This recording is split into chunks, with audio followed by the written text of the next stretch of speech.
last session, we have seen couplings and various types of coupling, that is rigid coupling and flexible coupling. In today's session, we are going to study clutches and its types. This is Faizan Kagdi and I welcome you all to our lecture series of Basic Mechanical Engineering. So let's begin. Now the first question on the sport club comes in our mind is that what is clutch? So we would say that clutch is a mechanical device which is used to transmit mechanical power. Remember, it is a mechanical device which is used to transmit which power? Mechanical power, that is rotational motion from a driving shaft to a driven shaft.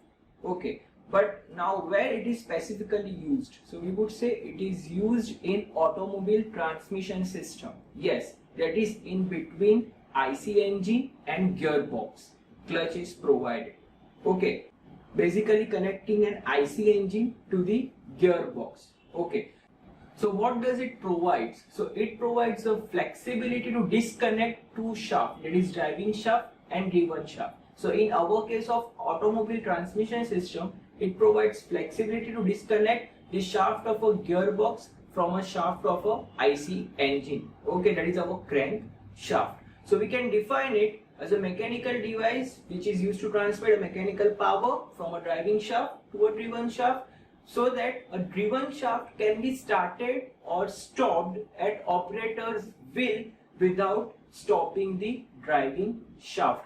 Which means even after providing a disconnection between two shafts, the driving shaft will continue to rotate but the driven shaft will be stopped. And when a connection is provided, when an engagement is provided, then along with the driving shaft, also a driven shaft will begin to rotate. So this is a function of a clutch. So we can say that clutch is a type of a coupling. Okay, but coupling is not a clutch. The main difference between coupling and clutch is that coupling provides a complete connection. There is no flexibility to disconnect two shafts, whereas clutch provides connection as well as disconnection between two shafts at a time of operation. That is when both the shafts are rotating. This cannot be done in coupling. Remember that. This is the main difference. Okay, so as you can see, it is written, it is so designed that the two members may be engaged or disengaged whenever required, either by hand operated device or automatically by the action of some power driven devices. Now the classification of clutch, that is types of clutch, are first mechanical clutches, then second type is pneumatic clutches, then hydraulic clutches, and fourth one is the electromagnetic clutches. Okay, so let's see our first type of clutch. We are going to focus on mechanical clutches. Remember that. Now within a mechanical clutch, the first type is called a disc clutch, even it's called a single plate clutch. A driving shaft is shown which is connected to a flange, that is called a driving flange. Now in between both the flanges, that is driving flange and driven flange, there is a disc which is attached to a driving flange. That disc is called a friction disc. Okay, now this driven flange is going to slide on a driven shaft, which means it has a flexibility to slide. Now when it's going to slide on a driven shaft, we can say a disconnection is obtained.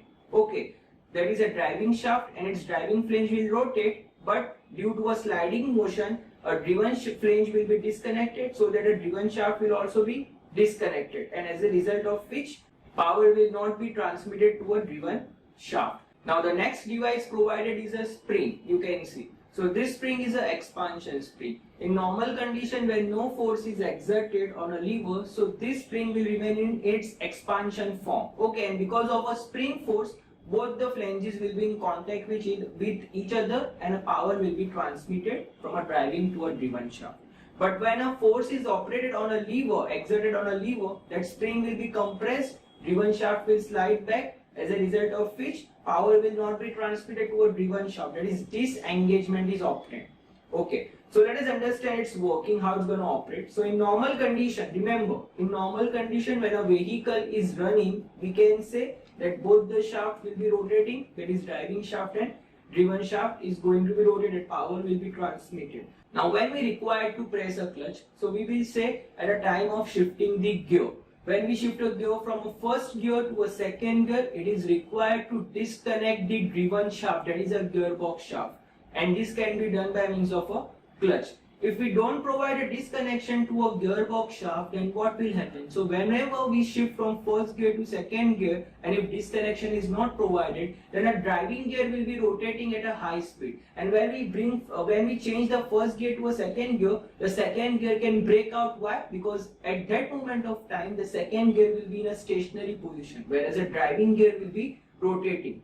Okay, so this can stall the entire gearbox. So to avoid the damage to a gearbox, it is required to provide a disconnection, which is done by means of a clutch. And after the gear is shifted, we are going to release a force from an operating lever, and because of a spring force, we can say the driven flange will come directly in contact with the friction disc.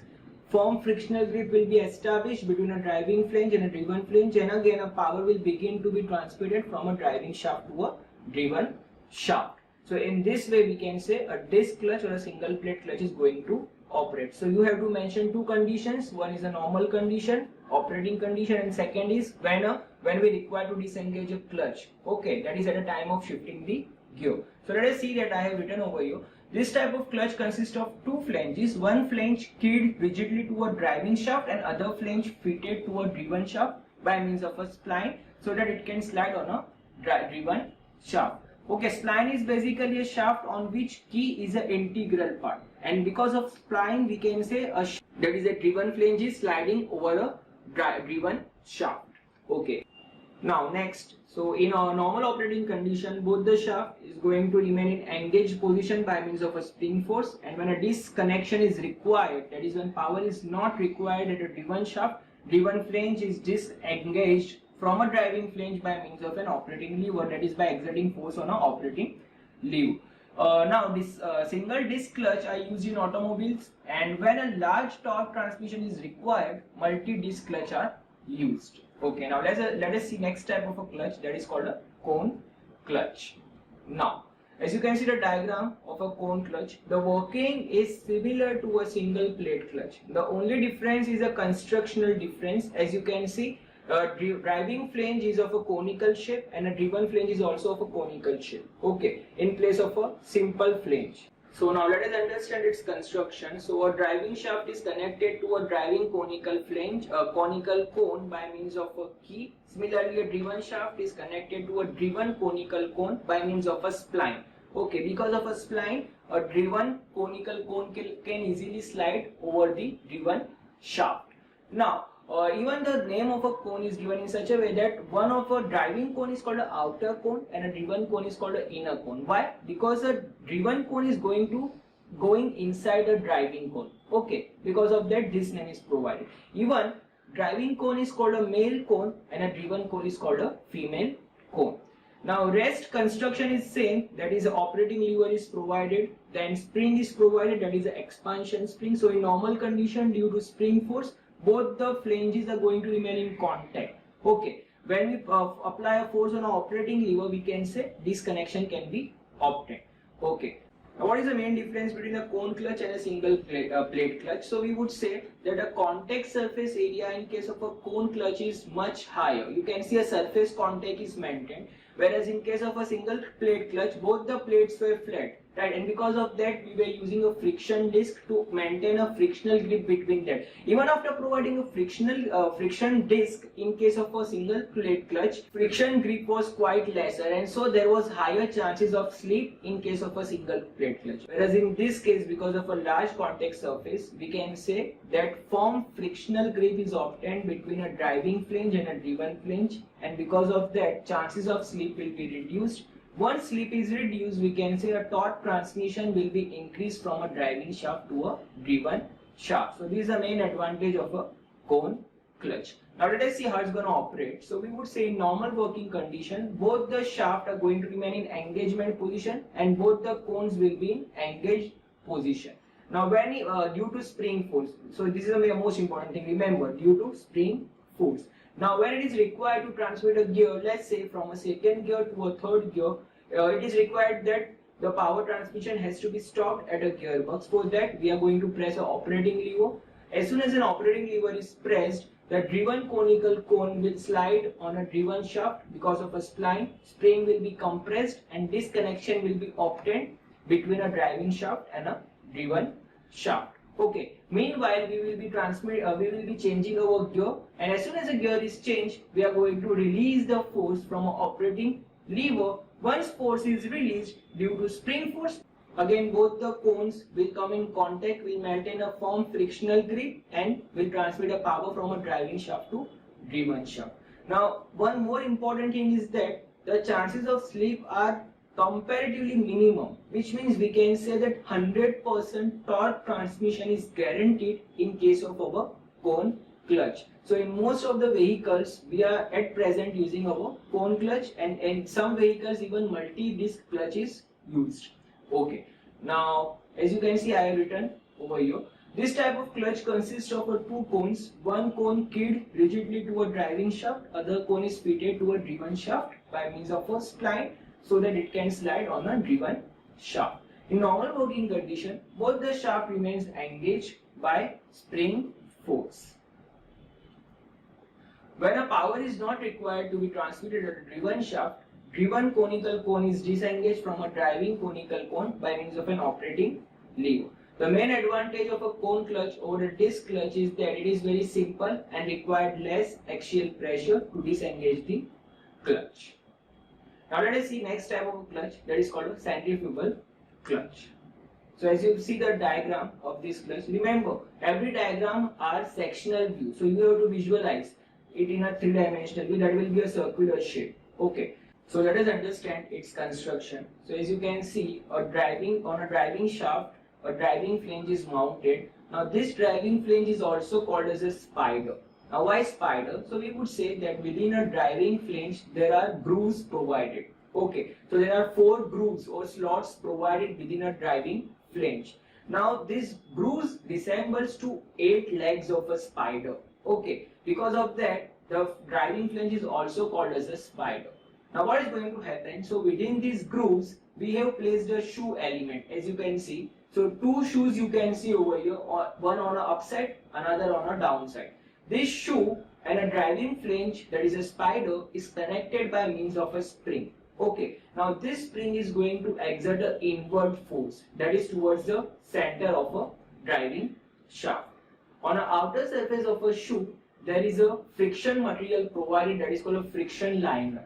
Okay, so on each shoe, there will be a friction material provided on its outer surface. Now, as the name itself suggests, that a centrifugal clutch, which means a centrifugal force will be exerted on these shoes by means of a rotational motion of a driving shaft. Remember that. Okay. Now let us understand the other part. That is, on a driven shaft you can see there is a ring or a pulley which is mounted. So this is a hollow circular portion within which an entire arrangement of a driving shaft and a spider is provided. Okay. So when a centrifugal force exerted on a shoe exceeds the spring force, that is inward force, we will say connection will be established between a driving shaft and a driven shaft. So let us understand that how it's going to operate. So initially when a mechanical power is provided to a driving shaft, it will begin to rotate at a slower speed. Now when it is initially rotating, we would say that the inward spring force will be much higher, that is exerted towards the center, whereas the centrifugal force due to rotational motion will be lower. So a shoe will remain in its place, that is, it is not going to move away from a center. As the speed increases, that is, as we supply more amount of mechanical power, so we would say a time will come when inward spring force exerted due to a spring towards the center and an outward force exerted on a shoe because of a rotational motion, that is a centrifugal force, will become equal.